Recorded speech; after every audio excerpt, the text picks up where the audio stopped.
Okay, please welcome your next storyteller, Kent.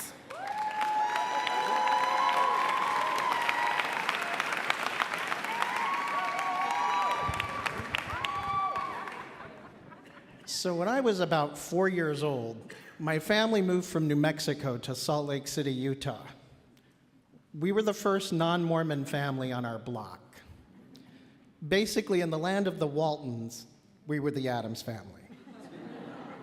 We were strangers in a strange land. And to make a difference, my parents made it even stranger because they smoked and they drank. Well, early on, I knew I was a little different, and I wanted to be an actor.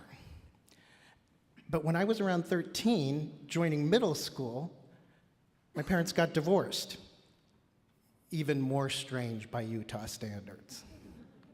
So I found out our junior high school had a drama class, and I thought, this is it. I'm gonna make it. So first week of school, we're in English class, and the teacher goes, what do you want to be when you grow up? And of course, I very dramatically said, I want to be an actor. And he goes, ladies and gentlemen, we have a thespian in our midst. I panicked. I'd heard of lesbians, but I didn't know of this male equivalent.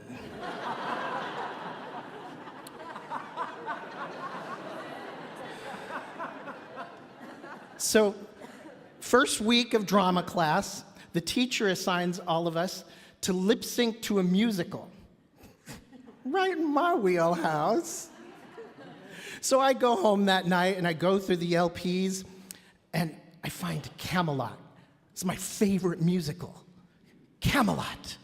And I was trying to decide, should I be King Arthur and sing Camelot? Or should I be Lancelot and sing C'est moi? Well, right then, my mom came down the stairs, and since the divorce, Mom had started drinking a lot. And she asked me what I was doing, so I told her, and she goes, oh, honey, you're funny. And then she gave me this drunken, mischievous smile and said, do you know what I think would be funny? You should do Lady Guinevere, and you should sing the lusty month of May. My mom wanted me to be the female lead. And I said, Mom, that's a girl song. And she goes, I know, honey, but that's the joke. A guy singing a girl song, it'll be hilarious. They'll love it. And I went, okay. I was gonna make my stage debut as Julie Andrews. Well, over the next week, we rehearsed and rehearsed every night, and my mom and I were kind of connecting, and she lent me this big straw hat, a gardening hat, and it had scarves that you could tie it around your neck, and I was like, oh, this is gonna be hilarious. And we rehearsed over and over, and we were really finding our new normal after the divorce. The big day came.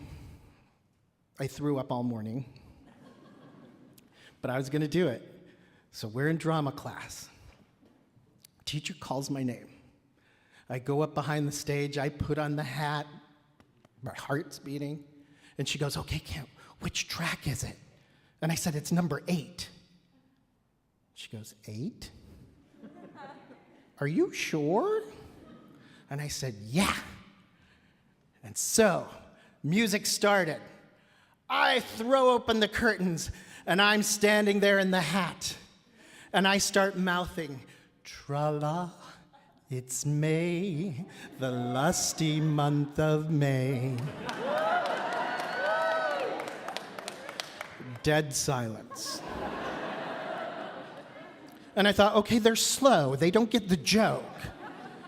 And then for the next 2 minutes and 58 painfully long seconds, I did my best to woo and entertain 16 very confused white teenagers. After I was done, I was ready. Crickets. I was mortified. I was embarrassed. I was humiliated. and I was angry. My mom was definitely fired as my agent. But I was mad at her. And I knew it wasn't really her fault.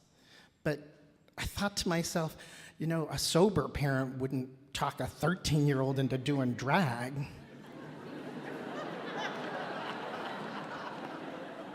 So, a friend of mine in the class, his name was Bill Brimley, he invited me to come to his house after class, and I was like, I'm not going home. And so we're walking to his class, and he goes, you know, Kent, my dad's an actor. I thought, well, that's pretty cool. I thought, you know, he must do some dinner theater in Salt Lake. And we get to Bill's house, and we're hanging out, and we're listening to Dust in the Wind by Kansas. It fit my mood.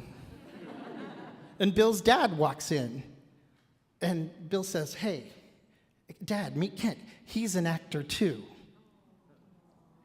Okay. And his dad says, oh, really, what are you working on? And I told him of the day's debacle. And he stood there, looked at me, real gruff-like. He says, you're an actor. You're an artist. You took a chance. It didn't work. Move on.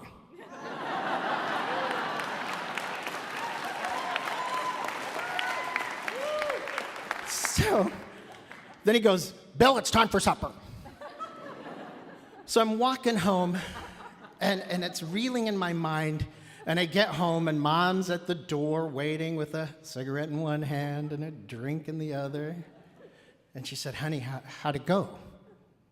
I said, I took a chance. I'm an artist. I'm moving on.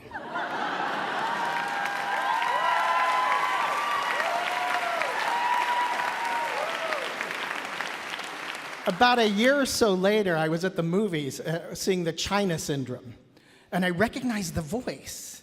And I looked up, and on the screen was Bill's dad, Wilford Brimley. And little did I know that Wilford Brimley, the guy from Cocoon, the guy from the Quaker Oats commercials, and the diabetes ad, he gave me my first big break, a philosophy on life, and my mother back.